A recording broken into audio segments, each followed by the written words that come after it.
అలానే CS Trump తీసుకున్నటువంటి నిర్ణయం రెసిప్రోకల్ ట్యాక్స్ కారణంగా ప్రపంచం మొత్తం అతలాకుతలం అవుతుంది. ఈ క్రమంలో భారతదేశ పరిస్థితి ఏంటి అనే దాని మీద విశ్లేషణ తీసుకునే ప్రయత్నం చేద్దాం. ప్రస్తుతం మన దగ్గర సామాజిక, ఆర్థిక, రాజకీయ విశ్లేషకులు సుబ్బరాజు గారు ఉన్నారు. ఆయనతో ఇంటెంట్ గారు. సార్ నమస్తే. నమస్కారం.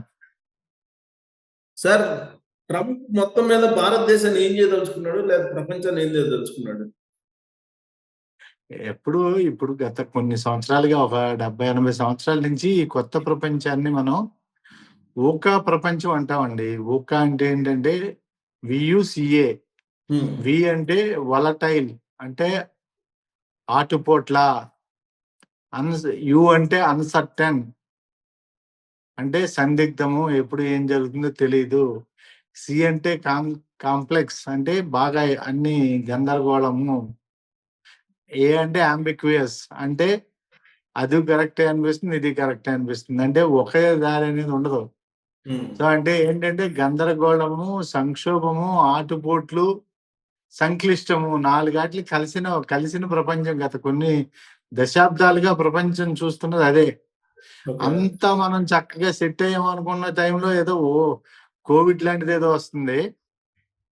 లేకపోతే ఇంకా పర్లేదులే, కోవిడ్ ఏదో చేయించాం, వ్యాక్సిన్లు వేయించుకున్నాం, కొంత కంఫర్టబుల్ గా మనం వర్క్ ఫ్రమ్ హోమ్ కాకుండా అది ఇది అంటే ఇలాగో టెక్నాలజీలు వచ్చి రకరకాలవన్నీ మారుతా ఉండే. అందుకని స్టాండర్డ్ గా మీకు నాకు తెలుసు, ఒకనాడు న్యూస్ పేపర్ల పరిస్థితి ఏంటి, ఇప్పుడేంటి పరిస్థితులు అనేది. మారుతున్న ప్రపంచంలో ట్రంప్ కాకపోతే ఇంకోటి కానీ మనకేంటంటే భారతదేశం కొద్దిగా ఈ మధ్యన అమెరికన్ ఒక కన్జర్వేటివ్ పొలిటికల్ స్ట్రాటజిస్ట్ ఉన్నాడు, జియో మెనారినో అన్నాడు పేరు. ఎంగే, పెద్ద ముసలోడు కాదు వాడు. ఈ టారిఫ్ల గురించి ఓ మాట అంటాడు, బాబు టారిఫ్లే తప్పు అయితే అసలు మీరు మా మీద అంతంత ఎందుకు టారిఫ్లు ముందేశారు అని అడిగాడు ఆయన. టారిఫ్లు తప్పు కదా, సరే తప్పు కరెక్టే, మరి తప్పు అయినప్పుడు మీరు ఇంతకాలం మా మీద అంతంత టారిఫ్లు ఎందుకు వేశారు, అది కరెక్టేనా, అంతా కలిసి టారిఫ్లు అందరూ తీసేసుకుందామా. సో కొన్నిటికి పెద్దగా లాజిక్ అంటే ఇక్కడ పాయింట్ ఏంటంటే, మీరు అడిగిన క్వశ్చన్ ఏంటి ట్రంప్ వల్ల భారతదేశానికి అని అంటే, ఇక్కడ ఏడ్చేదాని మొగుడు వస్తే నా మొగుడు వస్తాడని ఒక సామెత ఉందండి. అంటే యుద్ధానికి వెళ్తారు చాలా మంది, ఊర్లో కొన్ని ఊర్లు ఉంటాయి సైనికుల దగ్గరికి పంపించే ఊర్లు, అంటే ఊర్లో ఎక్కువ మంది సైన్యంలో నియమితులు అవుతూ ఉంటారు. ఆ ఊర్లో వాళ్ళందరూ ఆడోళ్ళు భారతదేశం పలానా పక్క దేశం యుద్ధం ప్రకటించినాయి అని వార్తల్లో చూసి బులోమంటే అరుగుల మీద కూర్చుని ఏడుతో మొదలెడతా ఉంటారు. బులో 7 మంది ఆ పక్కింటో వెళ్ళిపోతున్నమ్మా అని అడుగుతున్నా, అదేంటమ్మా మీ ఆయన కూడా మిలిటరీలో ఉన్నాడు, నువ్వేంటమ్మా నీ పని చూసుకున్నా ఏడవట్లేదంటే, ఆ ఏడ్చినమ్మలోకి అయితే నా మొగుడు వస్తాడు అంటుంది. సో ఇక్కడ పాయింట్ ఏంటంటే, మొత్తం ప్రపంచం అంతా టారిఫ్ గొడవలో ఇక్కడ. కానీ భారతదేశానికి ఇది కొంత అవకాశం ఉంది దీంట్లో. తత్మాటల కంటే మీకు ప్రేక్షకులకి అర్థం కావటానికి యాపిల్ ఐఫోన్ అనే ఒక దాన్ని పెట్టుకుని మీకు వివరించే ప్రయత్నం చేస్తా. సో ఎందుకంటే చాలా పెద్ద, మనందరికీ తెలియాల్సినవి ఏంటంటే లక్షలు ఉంటాయండి ప్రోడక్ట్లు. 1, 2 కాదు, ఓన్లీ మెడిసిన్ ఫార్మాలోనే ఒట్టి ఫార్మా మందులే 3 లక్షల మందులు ఉంటాయండి. సో ఇంకా ఆహార ధాన్యాలు, పప్పు దినుసులు, కూరగాయలు, పళ్ళు, ఇంకా మీరు లెక్కలేదు కదా. సో ఎన్నట్లకంటే నిత్య జీవితంలో మొబైల్ ఫోన్ మనకు తెలుసు, ఐఫోన్ అందరికీ తెలుసు. సో ఐఫోన్ స్టోరీ ఎట్లాంటిదంటే, ఇప్పుడు అది దాదాపుగా నాకున్న సమాచారం ఏంటంటే, ప్రపంచంలో ఎవ్రీ ఇయర్ అది 220 మిలియన్లు, అంటే 22 కోట్ల ఐఫోన్లు అమ్ముడవుతాయండి సంవత్సరానికి ప్రపంచంలో, వరల్డ్ వైడ్. ఎవ్రీ ఇయర్ 22 కోట్లు. ఆ లెక్కని ఇక్కడ ఏమైంది, ఇప్పుడు భారతదేశం ఇంతవరకు 80% ఐఫోన్లు చైనాలో తయారయ్యాయి. అయితే ఇప్పుడు చైనాకి 54% టారిఫ్ వేశారు. ఎవరు, మన ట్రంప్ వారు. సో దీంతో పోల్చుకుంటే ఇప్పుడు చైనాలో తయారయ్యి అమెరికాకు వెళ్ళే ఐఫోన్ ధర 40% పైగా పెరుగుతుంది. అంటే ₹1,00,000 ఉన్న ఐఫోన్ 1,40,000 అవుద్ది. సరే మనకి అంత పెరగదు. మనకి ఎంత పెరుగుతుందంటే మనకి మన టారిఫ్ తక్కువే, రీజనబుల్. 26% 26%. 26% మనము టోటల్ ఐఫోన్ తయారీలో 15% మాత్రమే మనం చేస్తున్నాం. సో ఇక్కడ ఏంటి, మన ద్వారా కొద్దిగా తక్కువ పెరుగుతుంది.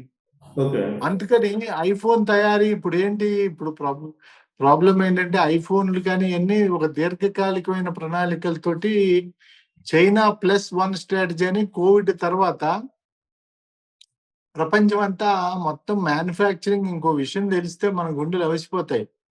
ఇవాళ మొత్తం ప్రపంచం అంతా ప్రధానమైన G30, నేను G20 కూడా అంటలా, G30 ఎంత ప్రొడ్యూస్ చేస్తుందో ప్లస్ యూరోప్ కలిపి ఎంత ప్రొడ్యూస్ చేస్తాయో, G30లో యూరోప్ లో కొన్ని దేశాలు లేని కూడా ఒక్క చైనా అంత ప్రొడ్యూస్ చేస్తుంది. ఇండైరెక్ట్ గా చెప్పాలంటే మొత్తం ప్రపంచం ఎంత మ్యానుఫ్యాక్చర్ చేస్తుందో ఒక్క చైనా, అంటే చైనా = ప్రపంచం లెక్క.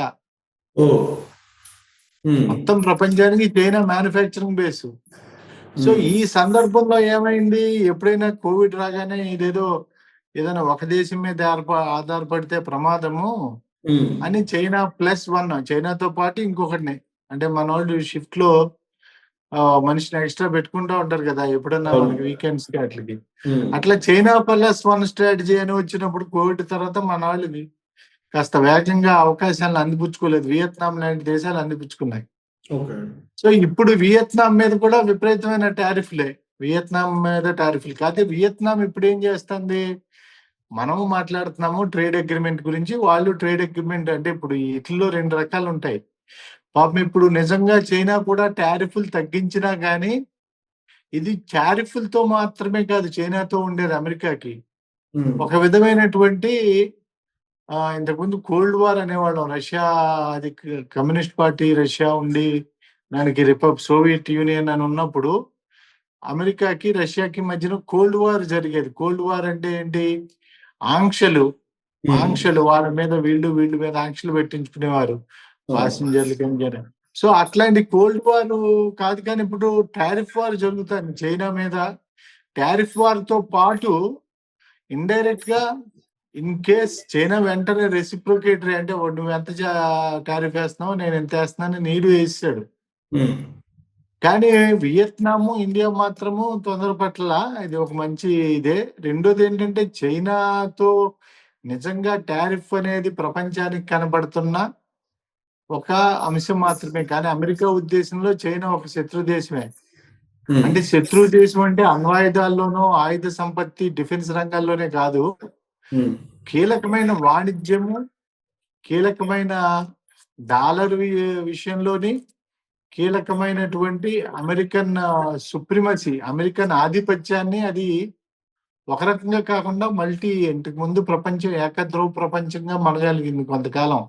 సోవియట్ యూనియన్ ఎప్పుడైతే పతనం అయిందో ఆ తర్వాత ఓన్లీ అమెరికన్ పోల్, అమెరికా ధ్రువం, అంటే ప్రపంచం అంతా అమెరికాకే.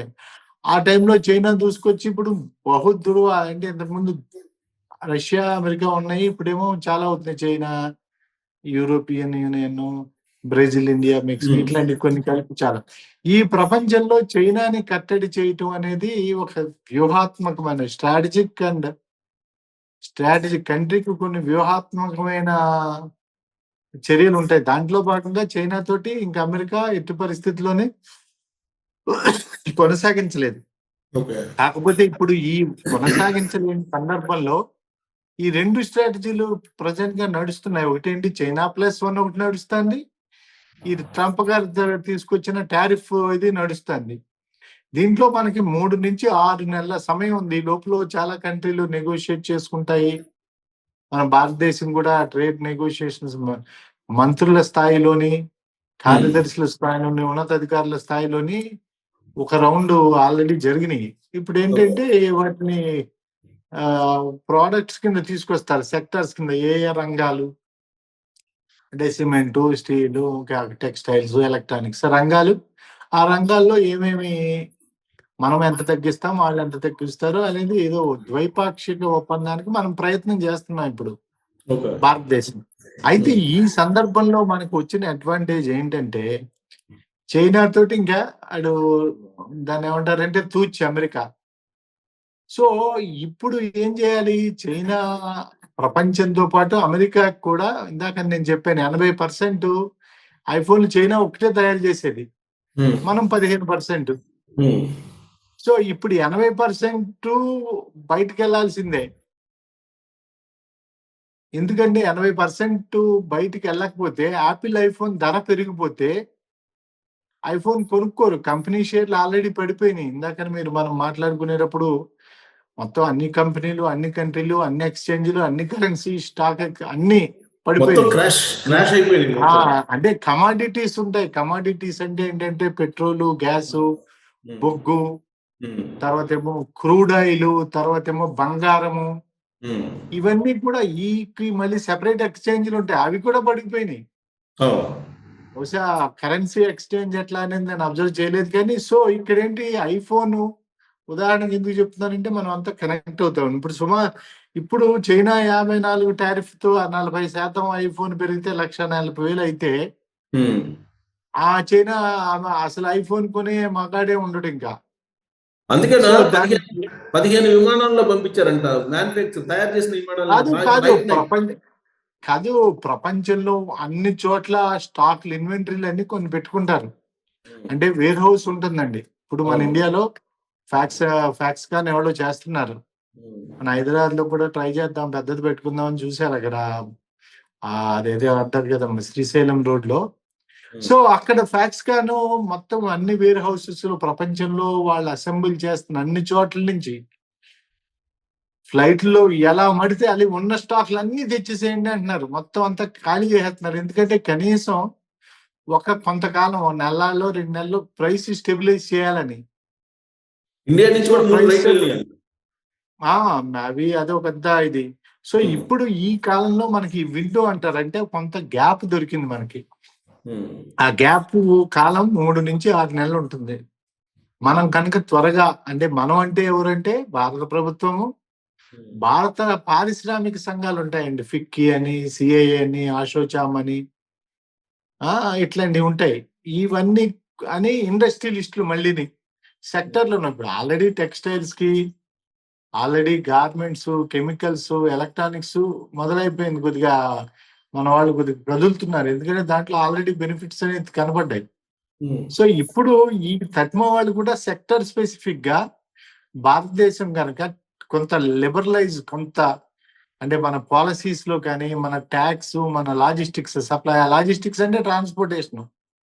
మన ట్రాన్స్పోర్టేషన్ అంటే ఓన్లీ లారీలు కాదు, పోర్ట్లు, వేర్ హౌస్లు ఇవన్నీ స్ట్రీమ్ లైన్ చేస్తే పార్ట్నర్స్ వస్తారు. ఇప్పుడు ఓకే. ఎప్పుడో ఆపిల్ అంటోడే బాబు 80% లో నువ్వు ఎంత చేయగలుగుతావు అని. ఇక్కడ లోకల్ ఫ్యాక్స్ తో పాటు టాటా వాడు కూడా ఇంతకు ముందు వాళ్ళ కెపాసిటీలు పెరుగుతాయి. ఇప్పుడు నేను ఇందాక 22 కోట్లు తయారు చేసేటప్పుడు దాంట్లో 80 అంటే దాదాపుగా 170 కోట్లు మొబైల్ ఫోన్లు చైనాలో తయారవుతున్నాయండి. 170 కోట్లు. ఉమ్, మన ఇండియాలో ఎంత 30 కోట్లు తయారవుతున్నాయి. ఇప్పుడు దాన్ని మెల్లిగా ఏం చేస్తారు, 70 కోట్లు ఇటు షిఫ్ట్ చేసి వియత్నాం 30 కోట్లు సర్దాలి. అవును. ఇక్కడ ఈ వచ్చిన తర్వాత ఎవరు బెటర్ గా చేస్తున్నారంటే అటువైపు బెటర్ గా వస్తాయి. ఉమ్, సో దీనికి ప్రభుత్వాలు ట్యాక్స్లు ఒకేసారి 4-5 కోఆర్డినేషన్ జరగాలి. ఓకే. ఇండివిజువల్ ఎంటర్ప్రెన్యూర్స్ హుషారుగా కాస్త పరిస్థితులకు అనుగుణంగా ఉత్సాహంగా ముందుకెళ్ళాలి. ట్రేడ్ బాడీస్ అంటే ఫిక్కీలు, ఎందుకంటే భారతదేశం చైనా లాంటి దేశం కాదు. అవును.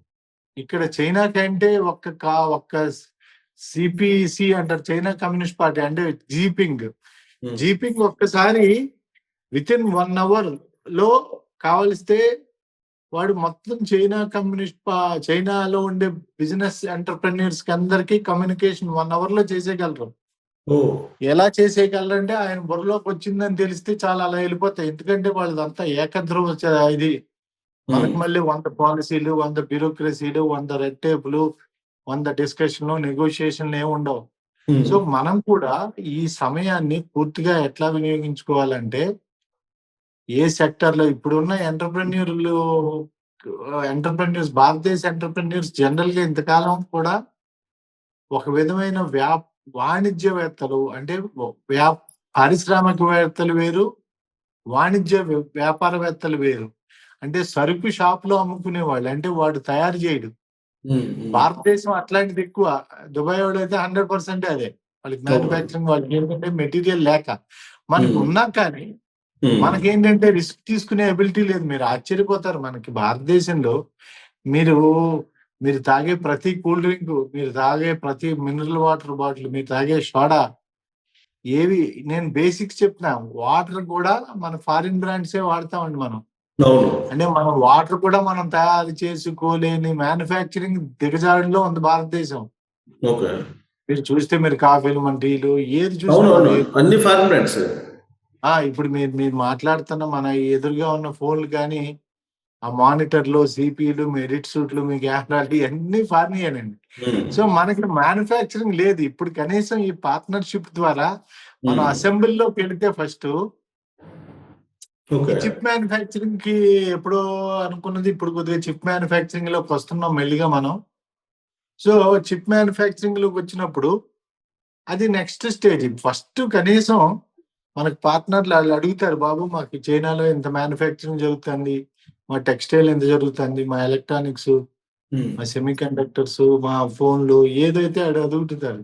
ఇక్కడ మన ఎంటర్ప్రెన్యూర్స్ రెడీ కావాలి. మన ఫిక్కీలు ఈ ట్రేడ్ డెలిగేషన్స్ అంటారు, వాణిజ్య బృందాలు అని, వాళ్ళని తీసుకొచ్చి చూపించి మనకి శ్రీ సిటీ లాంటి అన్ని ఉన్నాయి, బాగానే ఉన్నాయి. కొంత పెట్టాం మనం నేషనల్ హైవేస్ కూడా. ఇప్పుడు ఆ తరహా ప్రయత్నాలు కనిపిస్తున్నాయి కేంద్ర ప్రభుత్వం నుంచి మీకు, మీ అబ్జర్వేషన్ ప్రకారం? అంటే ఇవాళ ఫిక్కీ రిలీజ్ చేసింది ముందు దారి అని, వే ఫార్వర్డ్ ఎట్లా ఉండాలి అనేది. సిఐఏ వాళ్ళు యాక్టివ్ గానే ఉన్నారు. ఇక్కడ భారతదేశంలో పొలిటికల్ క్లాస్ కి ఇండస్ట్రియల్ క్లాస్ కి ఎన్నికల సమయంలో డబ్బులు అప్పుడు తప్పితే వీళ్ళు పెద్ద ఓటర్లు కాదు కదా. వీళ్ళు ఎలా భారతదేశంలో ఉపాధి అనే దృష్టి నుంచి పొలిటికల్ క్లాస్ అంటే రాజకీయ అధినాయకత్వం ఏదైతే ఉందో, ఇది ఏదో ఇండస్ట్రియలిస్ట్ కి ఏదో లాభం సంపాదిస్తాడని కాదు. భారతదేశం డెమోక్రటిక్ గా 35 ఏళ్ళు లోపు ఉన్న జనాభా ఆల్మోస్ట్ సగం జనాభా ఉంది. సగం జనాభాకి అంటే ఎవ్రీ ఇయర్ 4 crores 5 crores కొత్తగా కాలేజీల నుంచి వాళ్ళకు జారుతున్న నిరుద్యోగ సైన్యం 4-5 కోట్ల మంది కొత్తగా యాడ్ అవుతున్నారు. వాళ్ళందరికీ ఉపాధి కావాలంటే ఎంటర్ప్రెన్యూర్స్ మాత్రం గవర్నమెంట్ జాబులు క్రియేట్ చేయలేదు. అందుకని మన భారతదేశంలో కూడా ఈ ఒక విధమైన ఒత్తిడి లేదు. ఈ నిరుద్యోగులందరూ కాస్త భారతదేశం టైం బాంబులా పేలిపోతుందేమో అని అనుకున్నది. అంటే టైం బాంబు అంటే నిరుద్యోగ బాంబులతోటి ఎంతమంది అండి. అట్లాంటిది భారతదేశంలో విషయాలు అవన్నీ పక్కదారి పెట్టి మీరు అడిగిన క్వశ్చన్ కి నేను డైరెక్ట్ గా సూటిగా సమాధానం చెప్పలేకపోవడానికి కారణం ఏంటంటే, యాక్చువల్ గా మరి Narendra Modi is a good business man. అతను గుజరాత్ నుంచి వచ్చాడు. ఈ గ్లోబల్ గా కూడా ఎక్స్టర్నల్ అఫైర్స్ మినిస్ట్రీలో జయశంకర్ లాంటి వాళ్ళని పెట్టడానికి కారణం ఏంటంటే, గ్లోబల్ ట్రేడ్ అతనికి తెలుసు, అక్కడే ట్రేడింగ్ అంతా జరుగుతుంది. సో అతను తలుచుకుంటే చేయగలుగుతాడు. సో దానికి బ్యూరోక్రసీ కూడా సహకరించాలి. ఎందుకంటే ప్రతిదీ ప్రైమ్ మినిస్టర్ లెవెల్లో ఇక్కడ డెలిగేషన్ తీసుకురావటం, ఇక్కడ ఇప్పుడు మనకి ఇక్కడ కొందరు బ్యూరోక్రాట్స్ ఉండేవారు, అటు చంద్రబాబు టైంలో కానీ కేసీఆర్ టైంలో కానీ, ఇప్పుడు కూడా కంటిన్యూ చేస్తున్నారు రేవంత్ రెడ్డి. ఆ బ్యూరోక్రాట్స్ ఏంటంటే ఎంత బెటర్ గా వర్క్ చేస్తారంటే, మీకు 4 నెలల తర్వాత వద్దాం అనుకునే ఒక ఇండస్ట్రియలిస్ట్ ఉన్నాడంటే కనుక, మీకు వీళ్ళు ముందు నుంచే ఏ ల్యాండ్లు ఎక్కడెక్కడ ల్యాండ్లు ఉన్నాయో, వాళ్ళకి ఎక్కడెక్కడ ల్యాండ్లు మనం చూపించాలి, ఆ ల్యాండ్లు ఐడెంటిఫై చేయడం కాడి నుంచి వాళ్ళు వచ్చినప్పుడు 4-5 చూపించాలంటే అప్పటికప్పుడు ఫైల్ దొరికితే కాదు కదా. వాళ్ళంతా ఎయిర్పోర్ట్ నుంచి పికప్ చేసుకుని మళ్ళీ ఎయిర్పోర్ట్ దాకా ల్యాండింగ్ జరిగేదండి. రాజశేఖర రెడ్డి చంద్రబాబు మొదలు పెట్టాడు అది. ఆయన్ని వాళ్ళంతా ఫాలో అయిపోయారు ఆ బ్లూ ప్రింట్. అందుకని ఇప్పుడు మనకు కూడా తెలంగాణలో ఇంత రావటం కారణం ఏంటంటే అప్పుడు వేసిన ఇత్తనాలు. ఇప్పుడు ఏంటంటే ప్రొయాక్టివ్ గా వెళ్ళి ఆ గతంలో ఎవరైతే ఎంఓయూలు ఇంట్రెస్ట్లుగా రకరకాల సదస్సుల్లో ప్రపంచ వాణిజ్య సదస్సు, world trade organization, world economic ఫోరంలో కలిసిన సంబంధాలన్నీ ఒక్కసారి మళ్ళీ జూలు దులిపి వాళ్ళందరినీ ఇంటరాక్ట్ చేసి, ఇదిగో ఇక్కడ మీకు డైరెక్ట్ గా వాళ్ళు వచ్చి పెట్టేయలేరు, ఇక్కడ వాళ్ళకి పార్ట్నర్ కావాలి. ఆ పార్ట్నర్ అంటే పెళ్లి సంబంధాలు కుదర్చాలి అబ్బాయిని అమ్మాయిని. అక్కడ వాళ్ళకి ఇక్కడ పార్ట్నర్ ని ఐడెంటిఫై చేయాలి. వీళ్ళు ఎదురు చూస్తూ ఉంటారు మల్టీనేషనల్ కంపెనీస్ తోటి అవునవును. పార్ట్నర్షిప్ చేయడం. సో ఇక్కడ గ్రౌండ్ లెవెల్లో వర్క్ జరగాలంది. ఈ 3 నుంచి 6 నెలల్లో కనుక ఇవన్నీ జరగగలిగితే ఉమ్, ఈ పార్ట్నర్ ఐడెంటిఫికేషన్, విజిట్స్, ఎంఓయూస్, తర్వాత ఉమ్, ఏమో ఇట్లా ఈ అండర్స్టాండింగ్, తర్వాత ప్రాజెక్ట్స్ టేకప్ అవుతాయి. ఉమ్. సో నరేంద్ర మోడీ ఇప్పుడు అది చేయాలంటారు. అలా చేస్తే తప్ప నరేంద్ర మోడీ సిఐఐ చేయాలి, అశోచాం అదే చేయాలి, 50 చేయాలి, టీం నరేంద్ర మినిస్ట్రీ మోడీ ఇప్పుడు టీం. వీళ్ళందరూ ఇండస్ట్రీ ఇప్పుడు నరేంద్ర మోడీ తోటి సహా 3-4 మినిస్ట్రీలు కోఆర్డినేట్ కావాలి. Ministry of commerce, ministry of industries, ministry of external affairs, వాళ్ళకి వీసాలు గీసాలు ఎన్ని ఉంటాయండి. అవును.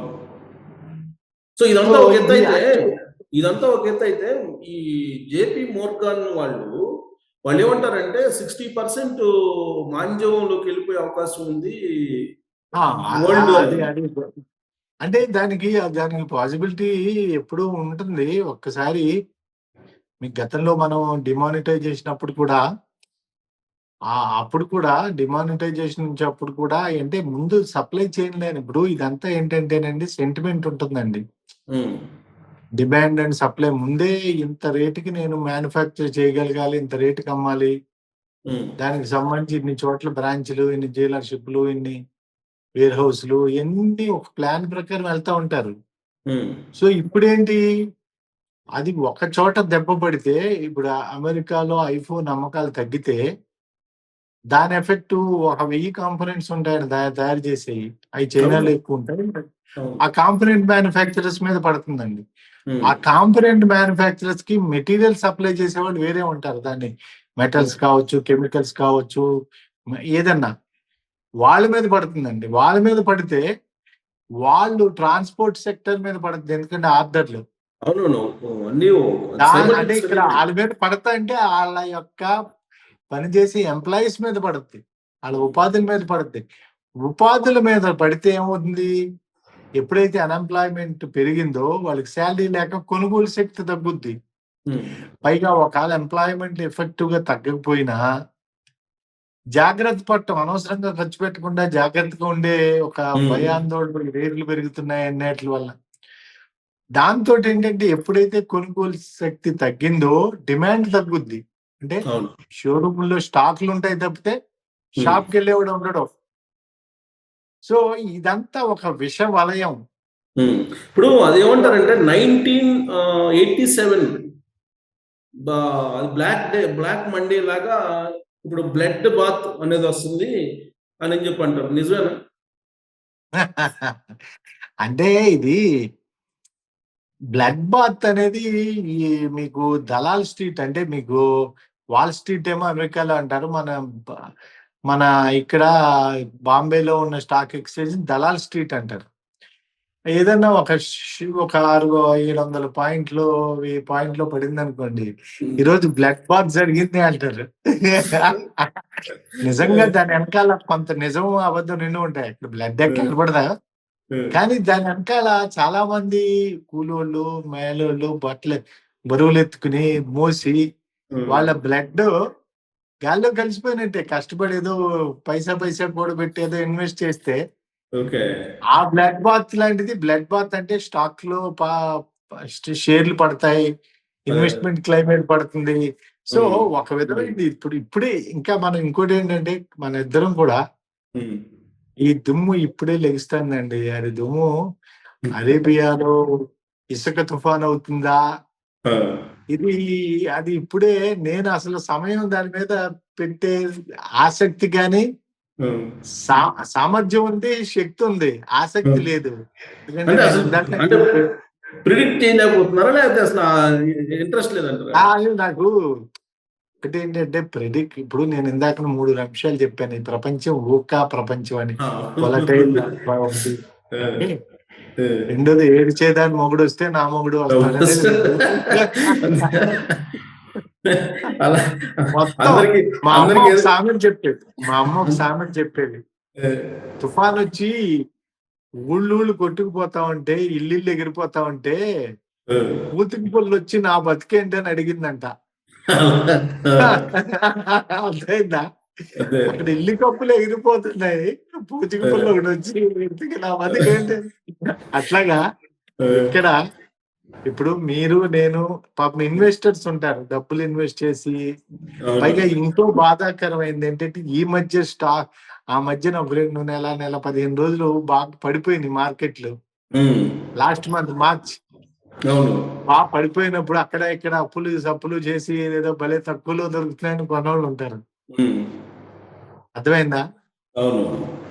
అట్లాంటి వాళ్ళకి మరి ఫస్ట్ టైం వెళ్ళి ఏదో తక్కువలో వస్తున్నాయి బాగానే ఉంది కదా అనుకున్న వాళ్ళకి ఇబ్బంది ఒకటి.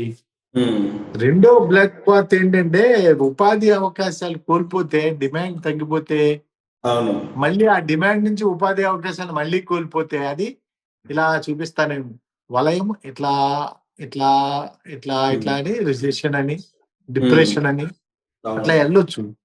సో ఇది ఎందుకంటే ఇది ఇట్లా ఎందుకు జరుగుతుంది అనగా మనకు మనం చేసుకున్న, అంటే మీరు నేను కాదు, ప్రపంచ వాణిజ్య సమాఖ్యను వరల్డ్ ట్రేడ్ ఆర్గనైజేషన్ పెట్టి ప్రపంచంలో ఎక్కడ ఏ వస్తువు నాణ్యంగా తక్కువ ధరకు తయారు చేసింటే కొనుగోలుదారుకి తక్కువలో వస్తువును అందించటం అనే ఒక ఏకైక సూత్రంతో వరల్డ్ ట్రేడ్ ఆర్గనైజేషన్ పుట్టింది. వాణిజ్యం సరళం కావాలి, భారతదేశంలో ఏదో తక్కువ ఇది ఉన్నది, మా దేశంలో కూడా ఆ బియ్యం భుజంలో మాకు తక్కువలో అందుతాయి, అనవసరం ఖర్చు పెట్టుకోవడం ఎందుకు. సో ఆ ట్రేడ్ ఎప్పుడైతే గ్లోబలైజ్ మనం అంతా నెట్వర్క్ కనెక్ట్ అయిపోయామో, కనెక్ట్ ఒకటి తుమ్మితే అందరికీ వస్తాయి తుమ్ములు. సో ఇప్పుడు ఏంటంటే భవిష్యత్తు గురించి ఇంకొక 10-12 ఇప్పటికే యాక్చువల్గా ఎంత దుమారం వస్తుందంటే తుఫాన్ లాగా. ఒక్కొక్కసారి నేను డస్ట్ సెటిల్ అయ్యేదాకా ఏది చదవకూడదు అనుకుంటా, అంటే డస్ట్ సెటిల్ అయ్యే వరకు చదవకూడదు అనుకుంటాను. ఇప్పుడు తెగ రాసేస్తున్నారు ఇప్పుడు ఎంత అయిందండి, 40 పైగా ఆర్టికల్స్ ఉన్నాయండి, ఎడిట్ పేజ్ ఆర్టికల్స్ గత 10 రోజుల నుంచి. 40 పేజీ ఎడిట్ పేజ్ ఇంగ్లీష్ లో. అంటే నేను only 2 news papers English news paper లోనే, మీరు ఇంకొక 5-6 న్యూస్ పేపర్లు చూస్తే అది ఒక 800-600-700 అవుతాయి. అంటే నేను ఒక్క ఫైనాన్షియల్ న్యూస్ పేపర్ ని టచ్ చేయలే, ఓన్లీ జనరిక్ న్యూస్ పేపర్ ని. అదే ఫైనాన్షియల్ చేస్తే 1000 ఉంటాయండి. ఇప్పుడు తమాషా ఏంటంటే ఆ బీబీసీ ఎవరు జిమ్మీ అంట, అతను ఏదో ఒక స్టేట్మెంట్ ఇచ్చాడంట, 1987 బ్లాక్ మండే వస్తుంది అని. దాంతో మార్కెట్ పడిపోయిందంట. అంటే ముందు నుంచి అయినా ఇవన్నీ ఎట్లండి అంటే ఇప్పుడు ఆయనకి ట్రంప్ అనే అతను అసలే కోతి, ఆపై ఈత కళ్ళు తాగాను, ఆపై అసలే కోతి ఆపై తాటి చెట్టు ఎక్కాను, ఆ పిమ్మట ఈత కళ్ళు తాగాను, ఆ తర్వాత కత్తి తీసుకునేను. ఇంకెప్పుడు మీరు ఊహించుకోండి పరిస్థితి ఏంటనేది. ఆ కోతిని ఎన్నుకున్నది అమెరికన్ ప్రజానీకం. ఇప్పుడు ఆ కోతి మేక్ అమెరికా గ్రేట్ అగైన్, మాగా దాని పేరు. మాగా చేసే పనిలో ఆయన ఎవడో పాపము ఆయన తీసుకొచ్చారు మిత్రుడు, ఏదో కాదు కార్లు తయారు చేస్తాడు కదా మన కార్లు అండి, ఈవీలు ఎలన్ మస్క్ తెచ్చాడు. పాపం ఆయన మళ్ళీ దగ్గర పడ్డాయంటున్నారు. ఇక్కడ విషయం ఏంటంటే ఇప్పుడు అమెరికా మనం అందరం కలిసిపోయాం కాబట్టి, ఇప్పుడు అమెరికా నుంచి చూసామనుకోండి, ఇప్పుడు మన భారతదేశం నుంచి చూసాం ఎంతసేపు, అమెరికా నుంచి చూస్తే పరిస్థితి, అమెరికాలో ఇవాళ ఇప్పుడు ఈ కాంపోనెంట్ మ్యానుఫ్యాక్చరర్స్ రేట్లు అన్ని పెరిగిపోయినాయి కదా టారిఫ్లు. ఇప్పుడు దాని ప్రకారం మినిమం 20% యావరేజ్ చేసుకుంటే ఈ 16% ఇంపాక్ట్ పడుతుందండి. అంటే యావరేజ్ అన్ని అనుకూలమైన కంట్రీస్, వ్యతిరేకం గ్లోబల్ ట్రేడ్. అందుకే విచిత్రం, ఆ వియత్నాం కంటే మనం 1/4 ట్రేడ్ డెఫిసిట్ లో ఉన్నాం. అంటే ఏంటి, అమెరికా లాంటి పెద్ద కంట్రీకి, నేను ఇందాక నంబర్స్ తీసుకున్నా, అమెరికా లాంటి పెద్ద కంట్రీకి ఒక జస్ట్ చిన్న వియత్నాం ఎంత ఉంటుంది, మన ఆంధ్రప్రదేశ్ అంత ఉంటుంది. అక్కడ వాళ్ళు ఎన్ని $1 బిలియన్ అంటే వాళ్ళు చేస్తున్నది 123 బిలియన్ డాలర్ల వ్యాపారం. అబ్బో. అమెరికా యొక్క దిగుమతుల కంటే ఉమ్. వియత్నాం ఎక్కువ ఎగుమతులు ఉన్నాయి. అంటే అదనపు వాణిజ్యం అంతేనా? వాణిజ్య లోటుకి వ్యతిరేకం. ఆ. అదనపు వాణిజ్యం కరెక్ట్. ఆ. 123 బిలియన్ డాలర్ల ఆ. ఎక్సెస్ ఎక్స్పోర్ట్ చేశారు అమెరికా నుంచి వియత్నాం ఇంపోర్ట్ చేసుకున్న దానికంటే. ఆ. మన భారతదేశంలో ట్రేడ్ డెఫిసిట్ వాణిజ్య లోటు ఎంత ఉందంటే, అంటే మనం పాజిటివ్ లోటు అంటే మనం ఎక్కువ ఎంత ఉన్నామంటే ఉమ్. 45 బిలియన్ డాలర్స్. మన ఓకే. కంట్రీ దానికంటే ఒక 20 రెట్లు జనాభా ఎక్కువ ఉంటుంది, ఉమ్. ఒక 30 రెట్లేమో అవును. భూభాగం ఎక్కువ ఉంటుంది. సో ఉమ్. ఇప్పుడు అమెరికా నుంచి చూస్తే ఆలోచిస్తే అమెరికాలో కీలకమైన వస్తువులు అన్నిటి ధరలు పెరుగుతాయి. ఉమ్. సో ధరలు పెరిగితే అందరూ జాగ్రత్త పడిపోతారు. కాదు సుబ్రాజ్ గారు, ఏంటంటే మీరు చెప్పినట్టు అమెరికా నుంచి చూస్తే, అందుకే అమెరికా నుంచి చూసారు జనాలు అన్ని రాష్ట్రాల్లో ఇప్పుడు ధర్నాలు చేస్తున్నారట ట్రంప్ మీద. కాదండి, 2 రకాలు ఉంటాయి, ఉమ్. కొనుగోలుదారు ఉమ్. తయారీదారు అని. ఉమ్. కొనుగోలుదారు తయారీదారు ఇద్దరు ఒకరు కాదు. అవును. ఇప్పుడు ఒక్కసారి రైతులకి ఇది గిట్టుబాటు ధరలు ఎందుకు రావు అంటే, గత 400 ఏళ్ల నుంచి 400 ఏళ్ల నుంచి మళ్ళీ మీకు చెప్తున్నాను, ఎందుకంటే మీ రైతు గుండె మీ గుండె, అందుకని చెప్తున్నాను. ఉమ్. 400 ఏళ్ల నుంచి మొత్తం ప్రపంచంలో వ్యవసాయ ఉత్పత్తుల నిజ ధరలు విలువ పెరగలేదు. 400 ఏళ్ల నుంచి ప్రపంచవ్యాప్తంగా బా. ఉమ్. 400 ఏళ్ల నుంచి ప్రపంచవ్యాప్తంగా ఎందుకు రైతులు ఆత్మహత్య చేసుకున్నారు? ఎవరైనా చేసుకోవటం విన్నారో చూసారా? ఉమ్. 400 ఏళ్ల నుంచి పెరగట్లా, ప్రపంచవ్యాప్తంగా పెరగట్లా. ఉమ్. ఎందుకు పెరగట్లేదు? భారతదేశం దాని నుంచి చూసామనుకోండి, ఏదో అగ్రికల్చర్ మార్కెట్ కమిటీ అని ఒకటి ఉంటుందండి ఢిల్లీలో. 32 మంది ఎంతమంది ఉంటారు, ఏదో 4 నుంచి రైతులు ఉంటారు. దాంట్లో ఒకటి చెరుకు ఒకడు, టొబాకో ఒకడు. ఉమ్. మన ఆంధ్రప్రదేశ్ నుంచి ఎప్పుడు టొబాకో ఆయన యార్లగడ్డ మన ఆయన ఉండేవాడు శివాజీ, ఆ. యలమంచిలి శివాజీ. యలమంచిలి శివాజీ. సో ఆయన గట్టిగా పట్టుకునేవాడు. ఉమ్. సో పాయింట్ ఏంటంటే, వీళ్ళు ఏమని లేదు, ధరలు పెరిగిపోతాయండి, వ్యవసాయానికి రైతుకి గిట్టుబాటు ధర ఇస్తే వ్యవసాయ ఉత్పత్తుల యొక్క ధరలు పెరిగిపోయి ద్రవ్యోల్బణానికి దారి తీస్తుందండి. ధరలు పెరిగిపోయాని అట్లా పెట్టి అడ్డుపెట్టి, అంటే ఉమ్. వ్యవసాయం కాదు, యాపిల్ ఐఫోన్ వల్ల ప్రపంచానికి ఏం నష్టం లేదు, కానీ ఒక కిలో వంకాయలు 10 రూపాయలు పెరిగితే దానివల్ల ప్రపంచం కూలిపోతుందని. ఎందుకంటే 38 మంది కమిటీ మెంబర్స్ లో 35 మంది bureaucrats, government employees. Okay. So వాళ్ళకి ఇబ్బంది లేదు 35 కదా, మంది. వాళ్ళకి నొప్పి వాళ్ళకి తగ్గదు కదా. ఇబ్బంది లేదు, వాళ్ళకి ఓన్లీ మార్కెట్ లో ధర తక్కువ ఉండటమే వాళ్ళకి కావాల్సింది. అంటే వాళ్ళకి కిలో 2 రూపాయలకు కావాలి, అది రూపాయికి కావాలి. అక్కడ. సో వాళ్ళ 34 మంది గురించి ఉమ్. దేశంలో ధరలు మొత్తం భారత స్వతంత్రం వచ్చిన కాడి పాప అదే స్వామినాథన్ చెప్పేవాడు, ఉమ్. గోల చేసేవాడు. ఏం చేసేవాడు? ప్రొడక్షన్ కాస్ట్లకి, పెట్టుబడి ఉత్పత్తులకి సరిగ్గా రెట్టింపు ఇవ్వమనేవాడు ఆయన. 50% ఎక్స్ట్రా ఇవి ఉండేవాడు.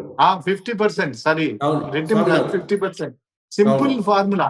అవును. అది ఎంతవరకు కాలేదు, అది వేరే విషయం. ఆయన సో పాపం ఇక్కడ ఆయన డిమాండ్ చేసి మన నుంచి వెళ్ళిపోయాడు పాపం భౌతికంగా. ఆయనకి తర్వాత భారతరత్న తెచ్చారు. ఆ. బతుకున్నాను కాబట్టి ఇస్తే పోయేది కదా ముసలాయనకి. 100 ఏళ్ళు బతికాడు. విషయం ఆయన ఏంటంటే, ఉమ్. ఇక్కడ మళ్ళీ అమెరికా, మీ క్వశ్చన్ కి ఆన్సర్ కి ఇంత, అమెరికా వాళ్ళు కొనుగోలుదారులు బేసిక్ గా. ఆ. అమెరికా ఎందుకు మనకి కష్టం నష్టం అని డిజైన్ చేసేసి, ఓకే. కాంపోనెంట్స్ వేరే కంట్రీల నుంచి వస్తాయి, డిజైన్ వాళ్ళది, పేటెంట్ వాళ్ళది, ఉమ్. కీ కాంపోనెంట్స్ 2-3 చేస్తారు. తద్మా కూడా వేరే కంట్రీలు వచ్చి వేరే సొసైటీ అసెంబ్లీ వాళ్ళ కంట్రీకి వెళ్తే వాళ్ళు కొనుక్కుంటారు. ఓకే. ఎందుకు మనకి చెత్త అంతా. ఇప్పుడు బాధాకరమైన విషయం ఏంటంటే, ఇప్పుడు అమెరికాలోనే ఎందుకు, ఈ భారతదేశంలో, ఈ చైనాలో 80% ఎందుకు వెళ్ళాలా, వియత్నాంకి ఎందుకు వెళ్ళాలి, 15% భారత్ ఎందుకని అమెరికాలో తయారు చేద్దామంటే, అమెరికాలో 3 లేవు. ఒకటి జనాభా లేదు అంతమంది, వాళ్ళకి ఇట్లాంటి పనులు చేయటం ఇష్టం లేదు, అవును. ఓన్లీ రోబోట్స్ మాత్రమే చేయగలవు అమెరికాలో అసెంబ్లీ. కానీ సార్ ఇప్పుడు కంక్లూడ్ చేద్దాం సార్. అదే లాస్ట్ ది కంక్లూజన్ నేనే చేస్తాను. యా. ఇప్పుడు దీంతో కాదు ప్రమాదం. ఇప్పుడు ఏఐ లాంటి రొబాట్స్ లాంటివి వచ్చి ఇదే టైంలో మనకు తెలుసు కదా, చాట్ జీపీటీలో నాకు ఎంతో సంవత్సరం లోపు వచ్చినాయి, అది బీభత్సాలు చేస్తున్నాయి. ఇప్పుడు ఇండస్ట్రియల్ రోబోట్స్ కూడా ఫాస్ట్ గా వచ్చినాయి అనుకోండి, అసలు ప్రపంచం పరిస్థితి ఏంటనే దాంతో నేను ఆపుతున్నా. కాదు, ఎలన్ మస్క్ ఇప్పుడే మాట్లాడాడు దీని గురించి. ఎలన్ మస్క్ మాట్లాడాడు రాబోయే రోజుల్లో మనుషులు అవసరం లేదని. పనులు మనుషులు అవసరం లేదు, మనిషికి మాత్రం కడుపు ఉంది కదా స్వామి. రోబోలు చేసేస్తాయి అన్ని పనులు, మనుషులు అవసరం లేదు అంటున్నాడు ఆయన. మనకి మీకు అందరికీ తెలిసిందే అది. ఇప్పుడు ఇప్పుడు మనం కొనే కార్లలో 80% వర్క్ మనుషులు చేయట్లేదండి ఆల్రెడీ.